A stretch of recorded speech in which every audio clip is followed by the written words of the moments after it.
Bonjour, bienvenue à notre réunion de l'Église Jubilée. On se rencontre tous les dimanches matins à 10 heures ici à Saint-Augustin de Desmaures. Et c'est notre rencontre maison. Tout le monde sera bienvenu si tu es dans la région. Et si tu peux pas nous rejoindre physiquement, mais peux nous rejoindre par Zoom et notre adresse Zoom est donnée. Mercredi soir, on se rencontre à 18 heures et tu peux nous rejoindre sur Zoom.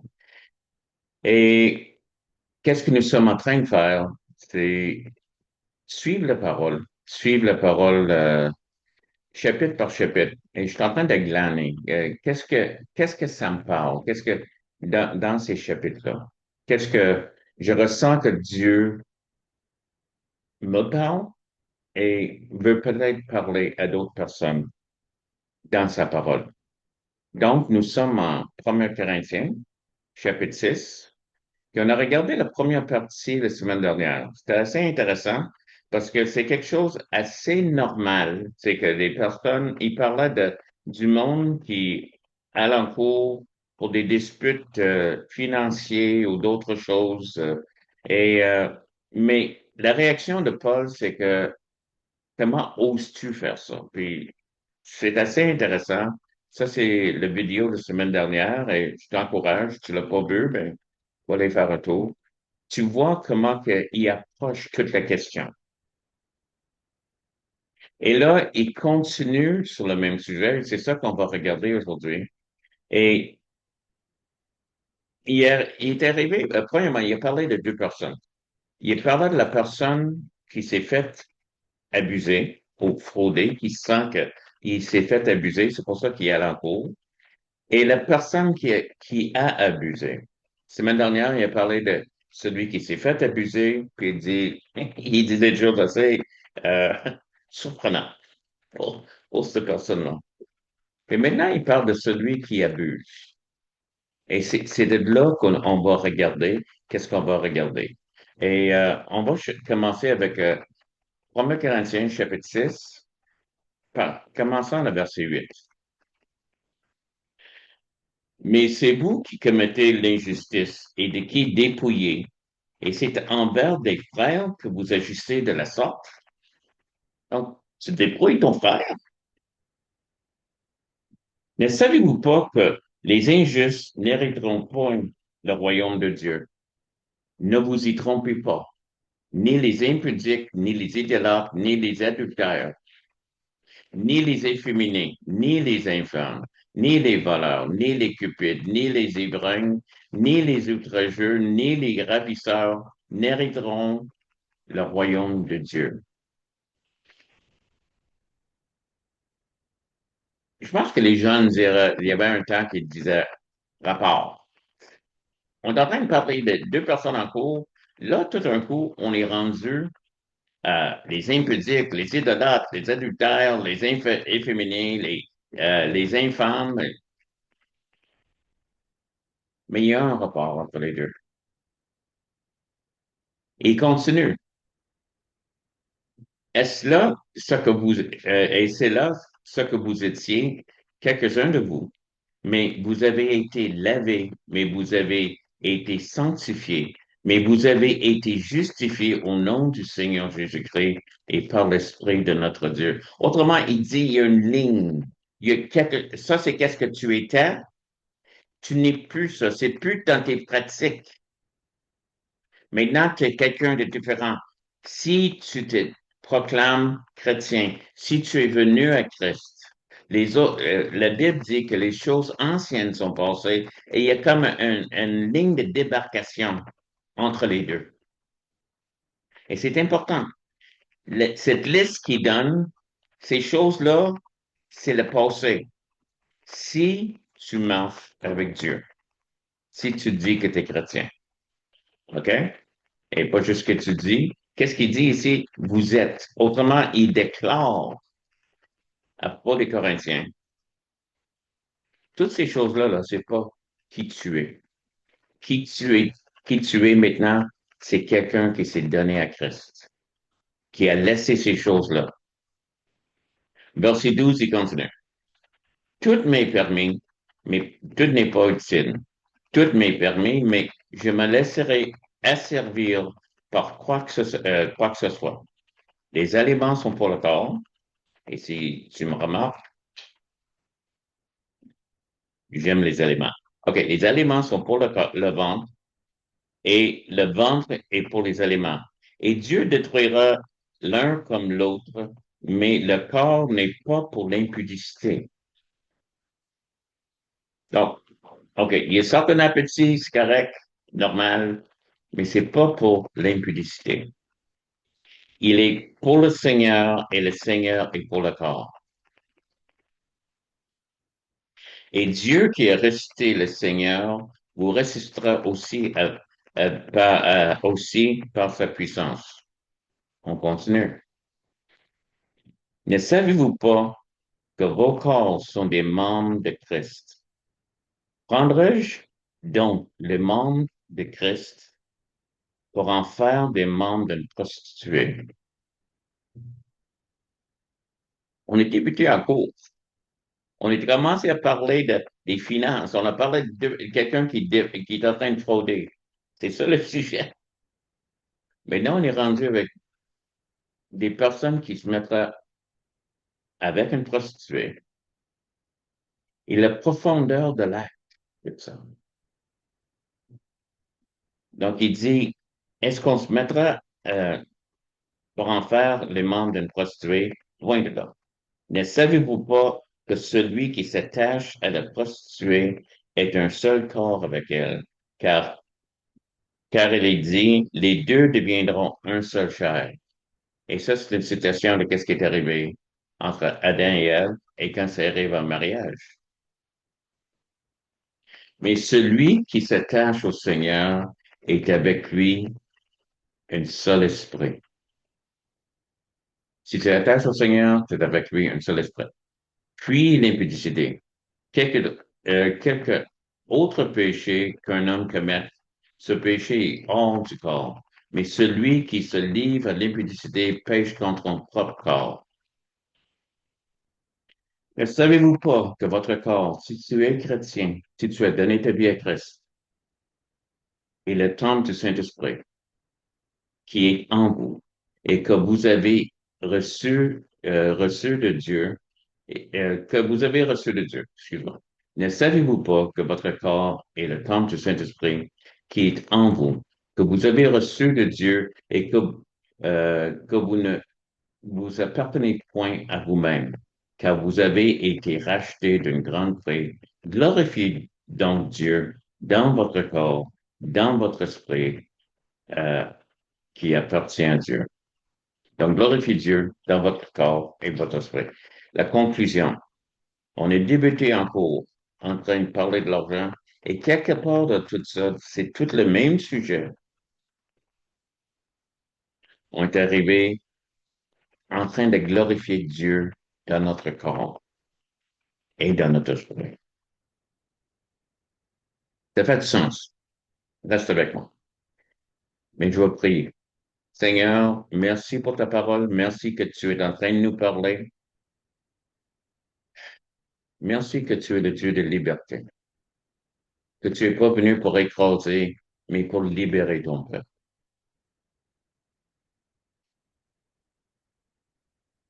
Les choses qui sont nocives à notre esprit, à nos êtres, qui sont en train de détruire nos êtres. Tu es venu nous libérer de ça et nous offrir la vie et la vie en abondance, remplie de joie, remplie de bonheur, remplie aussi de juste rire. Fais-nous comprendre, Seigneur, et aide-moi à transmettre ce que tu veux dire à l'Église. Donc, si tu es en train de suivre, et je sais que je ne suis pas le meilleur lecteur au monde, mais si je mets une Bible, tu suis avec moi, ben, si quelqu'un est en train de me parler, encore, comme je dirais, les jeunes disaient avant, rapport. Comment est-ce qu'on a parti de deux personnes en cours, puis là, tout d'un coup, on est rendu dans une liste. Et beaucoup dans la liste, c'est des appétits sexuels, des appétits qui est dans nos corps. Parce que ça débute avec le premier des appétits, les désirs du corps. La première chose, c'est que le problème, en chapitre 8, il dit, tu es en train de frauder ton frère.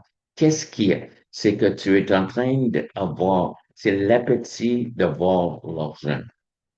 Tu peux pas servir Dieu et maman, la Bible dit. Maman, c'est l'argent. C'est le Dieu. La racine de tous les mots, c'est l'amour. Pas juste avoir l'argent. L'argent comme un instrument, comme, c'est un amour que dit que j'ai besoin, au point que je vais voler pour avoir ça. Donc, ça rend plus que juste froidement en train de dire, mais j'ai l'argent. C'est le désir qui dit que je vais écraser mon frère pour avoir ça. C'est des appétits, c'est des choses. Le mal est un appétit qui arrive, qui est tordu. Dieu est dit plus tard euh, euh, que les aliments sont pour le corps. OK? C'est un appétit, on mange. OK? Et que et comme le ventre est pour les aliments sont pour le ventre pour les aliments, et Dieu va les détruire tous les deux. Il n'est pas en train de dire que les aliments, c'est mauvais. Donc, c'est un appétit. Tu l'as. Mais il y a certains appétits qui sont pas corrects. Il y a des choses normales et il y a des choses on a besoin d'argent dans la vie. Hein. J'aime ça le voir, j'aime ça être capable d'acheter l'épicerie et faire des choses. Mais il y a un désir de l'argent qui dépasse. Comme qu'est-ce qui déforme tous les autres appétits qu'on peut avoir dans notre vie. Et dans le même contexte, ou dans le même, oui, exactement, le même contexte, il est en train de dire, il rentre tout de suite. Parlant de la fraude, il est en train de dire, ne vous y trompez pas, ni les impudiques, ni les idolâtres, ni les adultères, ni les efféminés, ni les infâmes, ni les voleurs, ni les cupides, ni les ivrognes, ni les outrageux, ni les ravisseurs n'hériteront le royaume de Dieu. Et c'est dur, même dans l'Église, parce que dans l'Église, on est rempli des personnes qui sachent une chose, on est pécheur. La raison qu'on est venu à Christ demander pardon, c'est qu'on a reconnu que dans notre vie, on a fait mal, on a péché. On est venu voir Jésus et la raison est, si tu es pas chrétien, la raison que Christ est mort sur la croix du Calvaire, c'est parce que on était perdu dans le péché. La Bible dit clairement, tous ont péché. Tout le monde sur la terre a péché et à cause du péché, ils sont privés de la gloire et une relation avec Dieu. Et Dieu voulait avoir le monde avec lui. Le cœur de Dieu, c'est que tous soient avec lui, qu'ils soient sauvés et qu'ils soient avec lui pour l'éternité. Et comment régler ces deux problèmes que Dieu tant aimé le monde, mais il ne pouvait pas accepter un monde qui est pécheur, c'est que Christ est venu payer pour nos péchés. Donc, comprends ça. L'Église réalise, c'est qu'on n'a pas mérité d'être pardonné. C'est pas parce qu'on est meilleur, mais parce qu'on a accepté Christ et Dieu est venu avec sa grâce, c'est un don immérité et nous a pardonné complètement. Mais on sait qu'est-ce que c'est le péché, mais on dit aussi c'est qu'on ne veut plus marcher là. On est d'accord avec Dieu, c'est que le péché est mauvais. Donc, il dit, toutes ces personnes-là, les impudiques, ça veut dire c'est le mot porno. C'est que, ou bien le mot pornographie. Mais vraiment, c'est vraiment ici, c'est des personnes qui commettent des actes sexuels en dehors du mariage. OK? Donc, c'est ceux-là, il y a une place, le sexe était donné comme un cadeau, vraiment un cadeau de Dieu, qui était un acte entre un homme et une femme qui sont engagés les uns envers les autres.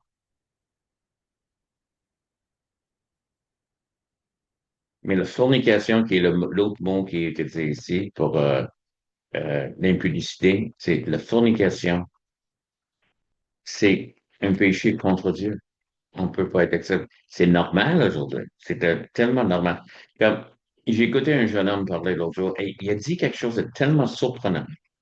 Son nom est Nick Shirley. Il est bien connu sur les vidéos parce que c'est une qu'est-ce qu'on appelle une journaliste citoyen qui a il a trouvé toutes sortes de fraudes et tout ça. À Minneapolis, à Los Angeles, à d'autres places.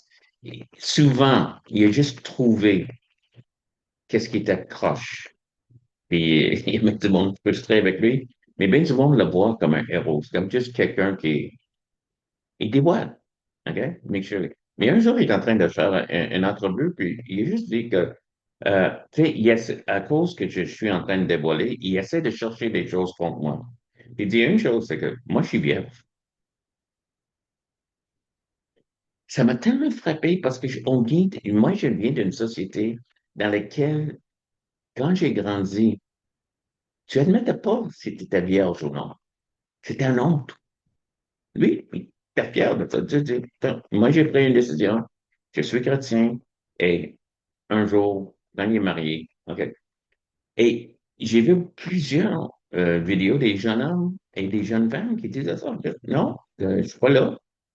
Et j'étais tellement content parce que cette illusion, comme si euh, il fallait qu'on embarque. C'est un appétit que faut dans lequel il faut qu'on se donne pour être heureux. Ces personnes-là avaient l'air épanouies, bien, attendant un jour de vivre une autre expérience quand ils sont mariés.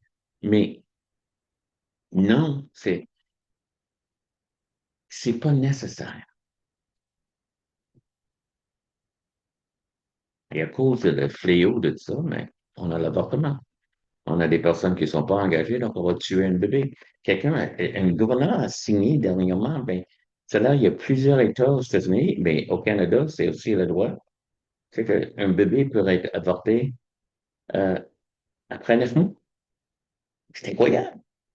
Parce qu'on veut garder cette chose dans notre vie. C'est destructif. Mais dans la fornication, l'idolâtrie qui est comparée euh, pour l'argent. C'est exactement qu'est-ce qu'il est en train de parler ici. C'était une idolâtre. C'est comme d'être avare. La Bible dit c'est idolâtrie. Donc, adultère, encore des péchés sexuels, parce que le sexe normal avec quelqu'un que j'aime devient euh, trop. La trahison de ça, c'est incroyable. Étant pasteur depuis des années, et j'ai rencontré des personnes qui sont faites tricher. Comment que ça brise la personne, tu sais, qui se sent vraiment, vraiment trahi.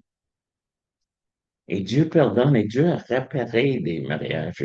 J'ai vu la main de Dieu faire. Mais c'est tellement, tellement destructif. Le manque de comment on peut avoir de confiance. Ni les infâmes efféminés, tu sais, ni les inféminés.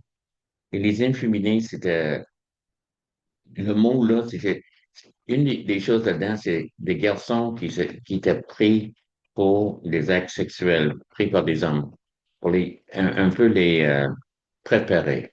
Grooming, on dira en anglais. Et c'était juste, encore, c'est plus que juste d'une façon de marcher, une façon d'être, un peu plus profonde que ça. Ni les infâmes. Le mot ici, c'est euh, arsenokoites. Et ça veut dire un homme qui couche avec un homme comme une femme. Autrement, c'est l'homosexualité. C'est clairement euh, traduit ça. C'est un péché contre Dieu. C'est pas normal, c'est pas accepté. Comme j'ai dit tantôt, une des choses qui est plus acceptée aujourd'hui, c'est la fornication, c'est que l'homme et une femme qui couchent ensemble. On n'est pas en train de dire un péché est pire que l'autre, mais tous les deux sont péchés. Et c'est l'acte qui est un péché, pas d'autres. Mais Dieu dit clairement c'est un péché. Et parmi ces péchés-là, on a les voleurs, les cupides, les ivrognes. Un des arguments qu'on a pour certains péchés et certains appétits, c'est que je n'ai jamais demandé d'être comme ça. Pour moi, c'est naturel. Mais les pédophiles peuvent dire la même chose. Je n'ai jamais demandé d'être pédophile. Il n'y a aucun pédophile qui a demandé d'être pédophile. Il n'y a aucune ivrogne. Il y a des personnes qui boivent, qui ne sont pas ivrognes. Il n'y a aucune ivrogne qui voudrait devenir ivrogne. Il n'y a personne qui est pris pour le jeu. Il y a des personnes qui jouent aux cartes, même pour un peu d'argent, mais ils ne sont pas accrochés. Mais il y a d'autres ils n'ont pas demandé d'être ça. Et éventuellement, ça devient, et, mais Dieu dit c'est péché. C'est pas parce que tu n'as pas demandé. Le monde dans lequel qu'on vit, c'est un monde qui est tombé, qui est déchu, et il y a tellement de choses négatives qui peuvent affecter nos vies. Et oui, on n'a pas demandé. Mais chaque fois qu'on joue avec le feu, on peut se faire brûler. Donc, c'est pas une excuse de dire, j'ai pas demandé, donc pour moi, c'est naturel. Donc, des outre-jeux, ni les ravisseurs n'hériteront le royaume de Dieu. Toutes ces choses-là sont mises ensemble. Et c'est bien tous des appétits, que ce soit l'appétit pour la richesse, que ce soit les appétits sexuels, que ce soit les autres appétits qu'on peut avoir, même d'être meilleur, c'est comme de la calomnie, des choses comme ça, qu'on veut écraser quelqu'un. C'est tous des appétits négatifs et Dieu est contre ça. Et là, il déclare, il dit, et c'est là ce que vous étiez. Autrement, quand il parle aux chrétiens, c'est que t'es plus là. C'est pas une place à demeurer et reste pas là. Quand Dieu a finalement libéré Égypte, Israël d'Égypte, pendant qu'il était en train de partir, il y a du monde qui disait, on veut retourner en Égypte. Il dit, pourquoi? Tu es esclave là-bas. C'est un peu l'idée ici aussi, c'est que retourne pas là. Dieu t'a libéré. Afin qu'on marche dans une meilleure vie, mais aussi que en Jean 10, l'ennemi, Satan, le prince de ce monde, il est venu pour détruire, pour, il est venu pour égorger et détruire. Il y a un troisième mot que je l'oublie maintenant, mais c'est tout négatif. Il veut détruire le monde. Il veut détruire tes enfants. Il veut détruire ta vie. Il veut détruire l'Église.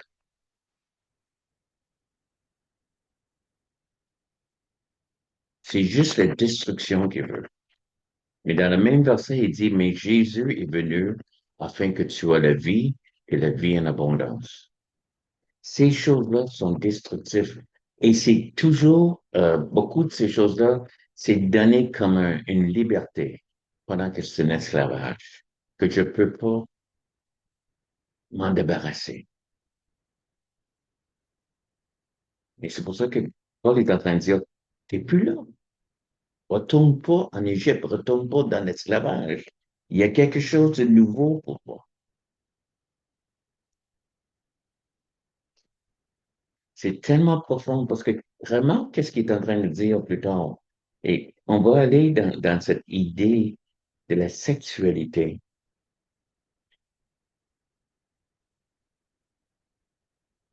Verset 15, ça dit, ne savez-vous pas que votre corps, vos corps sont des membres de Christ?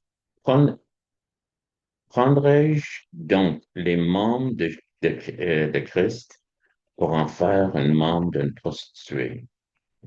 Loin de là. Ne savez-vous pas que celui qui s'attache à la prostituée est un seul corps avec elle? Je veux que tu comprennes ça, c'est que ces actes que nous sommes en train de commettre, il y a une profondeur là-dedans. C'est pas juste. C'est comme si, parlant ici de la sexualité, surtout, j'ai un goût. En anglais, on dirait que j'ai quelque chose que j'ai besoin de gratter. I have an itch, you know. Puis, j'ai un goût, donc, je prends une coupe de bière. J'ai un goût, donc je tire une puff, c'est que je fais un peu un joint, quelque chose. J'ai un goût, touche avec quelqu'un. Et c'est tout un peu dans la même chose. Et c'est pas ça qu'il est en train de dire ici. C'est que deux personnes qui couchent ensemble deviennent un. Et où ça vient? Ça vient de la Bible.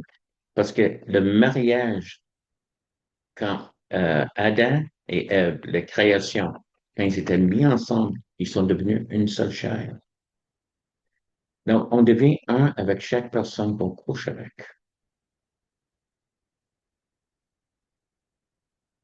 C'est important de voir la profondeur de cet acte que Dieu a donné, que c'est pas quelque chose de léger. C'est pardonner. Si quelqu'un confesse, ça va être pardonné. Mais, hey, dans notre monde, c'est certain qu'il y a bien du monde qui l'a fait. Et c'est pas pour accuser, mais c'est juste que maintenant que nous sommes en lui, laissons ces choses-là. À qui est-ce qu'il parle dans ce chapitre-là? Il parle pas au monde, il parle à l'Église. Il dit à l'Église, apprenez. Il faut dire, c'est Corinthe. Corinthe était rempli, écoute, euh, pourquoi il parle des prostituées ici? Parce que c'est une commune. C'était une pratique commune. Dans leur religion, il y avait des prostituées. Et des personnes religieuses prenaient des prostituées dans leur religion.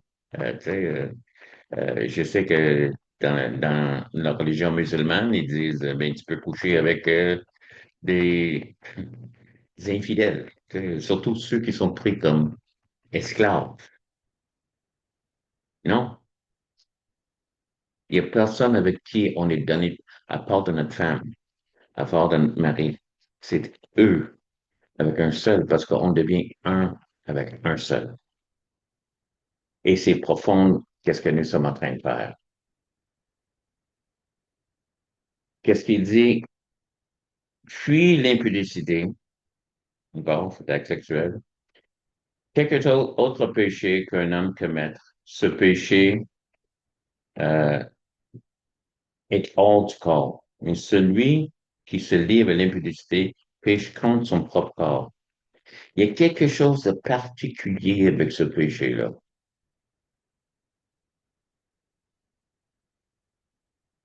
où ça arrive que nous sommes en train de pécher contre nous-mêmes, est en train d'affecter nous-mêmes profondément, spirituellement, et de faire attention. Encore, il est en train de parler à l'Église. Mais c'est certainement dans le monde. Il regarde le monde. Ces avortements des personnes prises avec toutes sortes de maladies vénérielles. Tu vois, et même l'idée qu'on a, euh, il y a l'air d'avoir une manque de même fierté personnelle dans les personnes. Une vulgarité qui est, les personnes les plus attirantes au monde, ils ont l'air à donner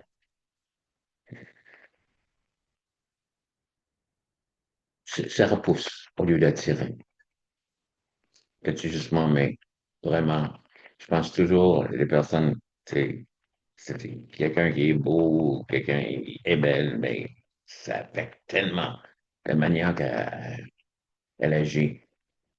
C'est tellement laid. Et l'ennemi, celui qui nous haït, celui qui est venu pour égorger et détruire, c'est ça qu'il veut.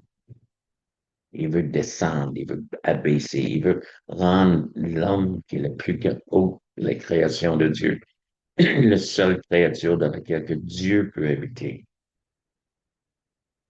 Par son esprit, il veut le rendre un animal le plus beau. Juste en train de marcher par ses appétits. Ne savez-vous pas que votre corps est le temple du Saint-Esprit qui est en vous et que vous avez reçu, et que vous avez reçu de Dieu et que vous êtes... Ah, excuse-moi, je vais recommencer. Ne savez-vous pas que votre corps est le temple du Saint-Esprit qui est en vous, que vous avez reçu de Dieu et que vous nous appartenez point à vous-même, car vous avez été rachetés d'un grand prix. Glorifiez donc Dieu dans votre corps et dans votre esprit qui appartient à Dieu. Donc, c'est pour ça qu'on existe, pour glorifier Dieu, pour marcher avec lui. Et il veut juste ça. Mais l'autre chose, c'est pour notre bien. Il a dit quelque chose, il dit, euh, le corps est pour le Seigneur et le Seigneur pour le corps. Le Seigneur est pour le corps. Le Seigneur, il est positif, il te donne quelque chose. Il y a tellement de religions qui disent il faut tu sais, complètement traiter mal ton corps. Et c'est pas ça. Il est pour le corps. Mais il veut pas que ce soit abusé. Puis il veut pas que les appétits destructifs peuvent rentrer. Et c'est ça que c'est le péché. Même si le péché est considéré un vieux jeu, le vieux monde, non, c'est quelque chose qui torde la beauté de tout ce que Dieu a fait. Dieu a créé. La création était parfaite et le péché est rentré, le tord. Première chose qu'on voit, quand il parle du péché qui est rentré dans le monde, des épines qui sont arrivées pour briser, pour blesser. Peu de temps après le meurtre.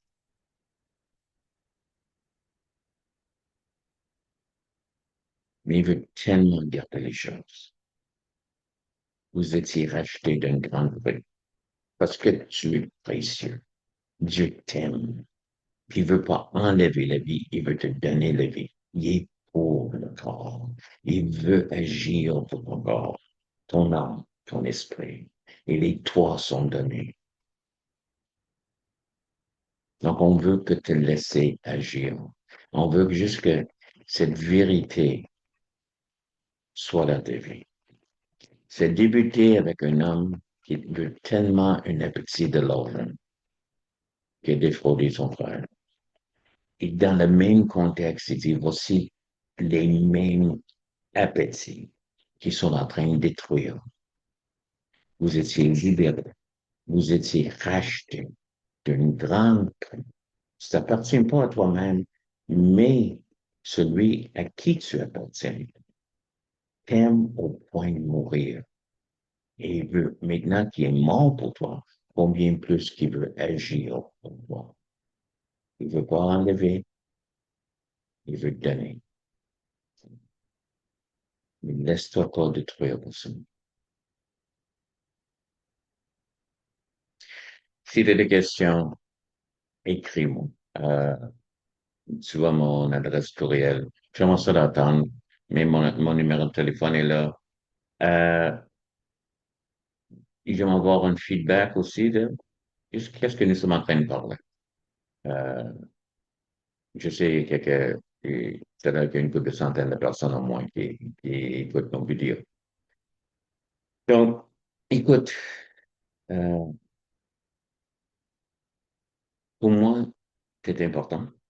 Je veux que tu entends ces choses et j'aimerais savoir les opinions que tu as là-dessus. Donc, on a des places de commentaires sur les vidéos. Euh, les autres choses, comme j'ai dit, tu peux nous contacter. Tu seras toujours bienvenu le dimanche matin chez nous, une église maison, et mercredi soir on regarde l'Ancien Testament. Même cette semaine, on est en train de regarder en Exode. Pourquoi les 10 plaies? Exactement, ces 10 plaies-là. C'est assez intéressant. Donc, sois béni et merci de m'avoir écouté.